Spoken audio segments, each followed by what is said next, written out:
I just literally lost my mom 4 weeks ago, and my mom had a very special place in my life.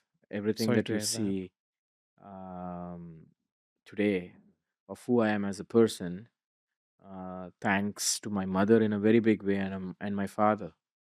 And losing her has completely thrown me off balance, because every day I wake up in the morning, talk to her. Every day before I sleep, I talk to her.